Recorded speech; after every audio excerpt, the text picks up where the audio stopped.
Bonjour. Ici, au Canada, la célébration de Pâques coïncide avec l'arrivée du printemps et c'est un temps toujours rempli d'un sentiment de vie nouvelle.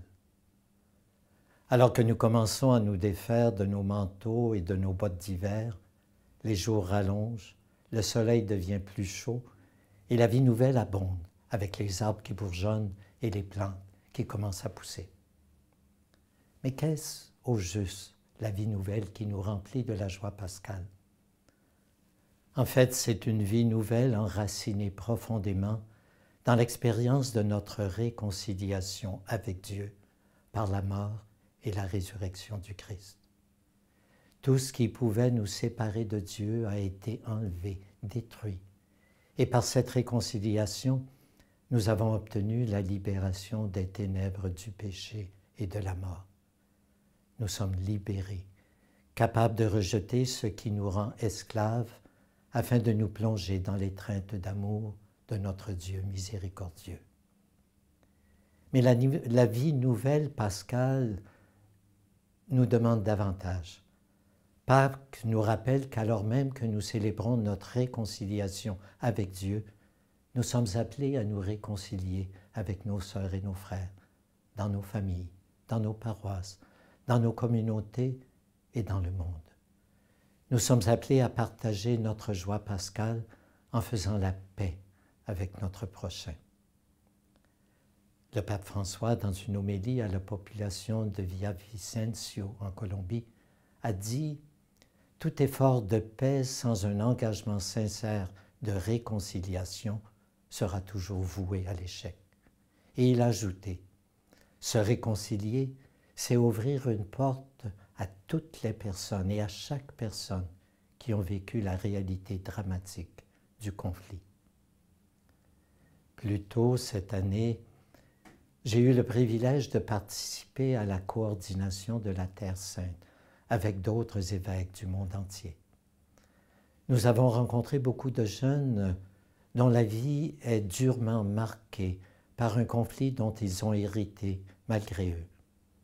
Pendant nos conversations avec eux, il est apparu très clairement que ces jeunes désirent un nouveau genre de relation les uns avec les autres. Cela est évident dans les nombreuses initiatives dans lesquelles les jeunes s'engagent pour promouvoir le dialogue et établir la justice, la paix et la réconciliation dans leur vie et dans les communautés au milieu desquelles ils vivent. Un parfait exemple, je pense, fut la rencontre de deux jeunes membres d'un groupe appelé Cercle Parents-Famille. Ils nous ont raconté leur expérience, comment, à la suite du meurtre d'une jeune Palestinienne par un Israélien et de la mort d'une jeune Israélienne lors d'un attentat suicide à la bombe par un Palestinien, comment les parents des familles des deux jeunes tués ont choisi de ne pas se haïr les uns des autres. Ensuite, ils ont éduqué leurs enfants, ils leur ont appris à ne pas se haïr et ces deux jeunes sont devenus de grands amis, des exemples vivants de ce que nous voulons dire par la volonté de réconciliation, même au milieu d'une tragédie et d'un deuil profond.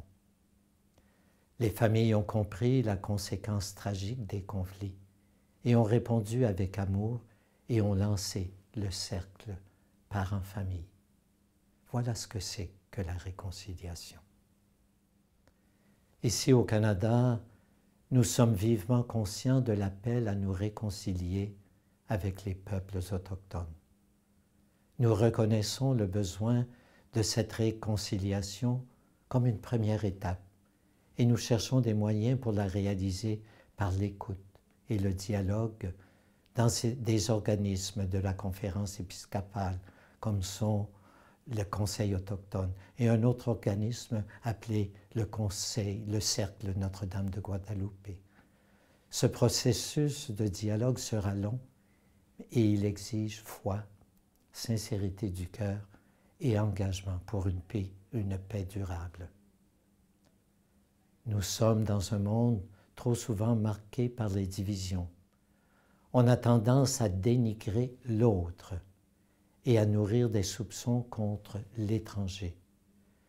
Nous sommes appelés à reconnaître notre humanité commune, à reconnaître que nous sommes tous et toutes frères et sœurs créés à l'image de Dieu. Une fois réconciliés avec Dieu par la mort et la résurrection du Christ, nous sommes appelés à chercher la réconciliation avec les autres, nos frères, nos sœurs. La paix entre nous sera un signe concret de la véritable joie pascale. Joyeuse Pâques à vous tous et toutes.